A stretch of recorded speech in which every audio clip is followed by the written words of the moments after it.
When we weren't gaping in awe at the horrifying conclusion to Season 2, Episode 7 of The Boys, we were busy searching for Easter eggs. Here are all the comics references and other hidden Easter eggs we were able to find. Appropriately, the episode's title, Butcher, Baker, Candlestick Maker, is taken from a chapter of the comics that tells Butcher's backstory. The phrase comes from the classical nursery rhyme Rub-a-dub-dub. Quote, Rub-a-dub-dub, 3 men in a tub, and who do you think they be? The butcher, the baker, the candlestick maker, and all of them out to sea. The man in the opening scene is clearly a huge fan of soups. He has the 7 merch everywhere, including Stormfront, Funko Pops, action figures, and posters.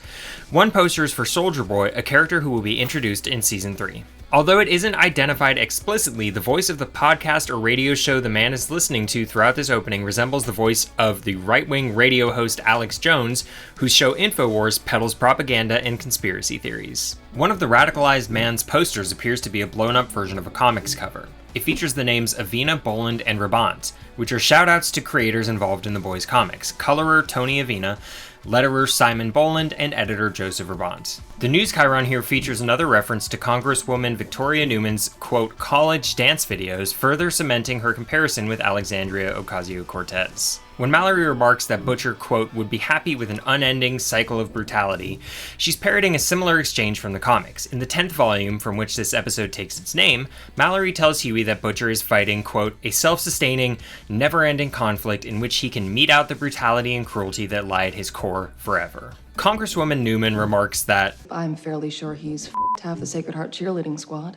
That may not seem like so grave a crime, unless you're aware that the Sacred Heart to which she refers is likely none other than Convent of the Sacred Heart, quote, New York City's oldest independent all-girls school for grades pre-K through 12. Yikes.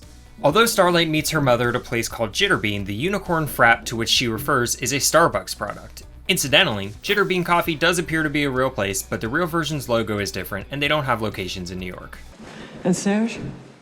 Mallory uses Frenchie's real name in this scene, Serge. Huey's shirt of the week features the 1970s San Francisco band Journey. You're no doubt familiar with their iconic hit, Don't Stop Believin'. Specifically, the shirt is for the band's 1981 Japan tour. The inclusion of the words Under God in the Pledge of Allegiance is a loaded issue. Contrary to what right-wing provocateurs like Homelander contend, the words were not originally present in the mantra. President Eisenhower had them added in 1954.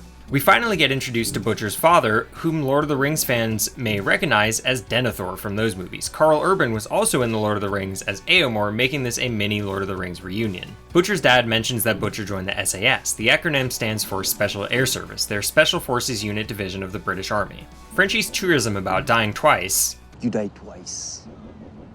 Once when you stop breathing, and again when somebody utters your name for the last time, is a well-known quote. He attributes it to American psychiatrist and Stanford professor Irvin Yalom, who said the following in his 1989 book, Love's Executioner and Other Tales of Psychotherapy. Quote, someday soon, perhaps in 40 years, there will be no one alive who has ever known me. That's when I will be truly dead, when I exist in no one's memory. Alistair informs the Deep and A-Train that Eagle the Archer, who appeared in episodes earlier this season, is now a, quote, toxic personality as far as the Church of the Collective is concerned. This is a play on the Scientology concept of a suppressive person, which is what Scientologists label anyone who leaves the cult or speaks out against it. Lamplighter says he and Mr. Marathon used to sneak girls into Vought Tower through this side entrance. Mr. Marathon was A-Train's predecessor in the Seven.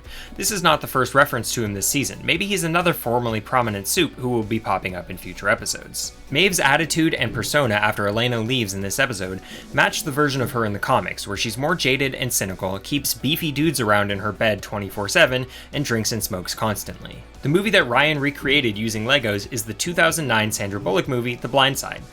He's also done Dances with Wolves and Terms of Endearment, his mom's favorites. Shortly before burning himself to death, Lamplighter laments that Vought took down his statue in the Seven's conference room. Those who've been paying attention might remember the exact moment the statue was altered in an establishing shot at the start of Season 2. We get a rare shot of Black Noir's partially unmasked face in this episode. He appears to have dark skin, although it's hard to tell with his lighting. He also appears to have burns or some other type of scar on his face, which may explain why he never takes off his mask. Black Noir is played by actor Nathan Mitchell, who is black. That said, these shots of half of Black Noir's face are going to throw comics fans for a loop, though to say why would be a major spoiler, depending on whether and how the show adapts certain elements from the comics. The Almond Joy saving Starlight from Black Noir is a callback to earlier in the season when Starlight and Huey shared a cute moment on their road trip. Black Noir reaching helplessly for his EpiPen is a nice touch. When Starlight's mom calls Huey that sweaty young man from Believe, she's talking about the last time she and Huey met, which was the Believe Expo in Season 1, Episode 5. Butcher is not joking when he says he'll piss on his dad's coffin. Check out this page from the volume of the comics from which this episode takes its name. During the news story about Eagle the Archer's sex tape, the smaller text on the lower third states that the soup's name is currently the #1 search on soupporn.com. Visiting that URL redirects users to the boys' official site on sonypictures.com. The song that plays over the closing credits this week is a repeat. It's Starlight's Translucent tribute song from earlier in the season. These were all of the references and Easter eggs we were able to find. Is there anything we missed? Let us know in the comments below.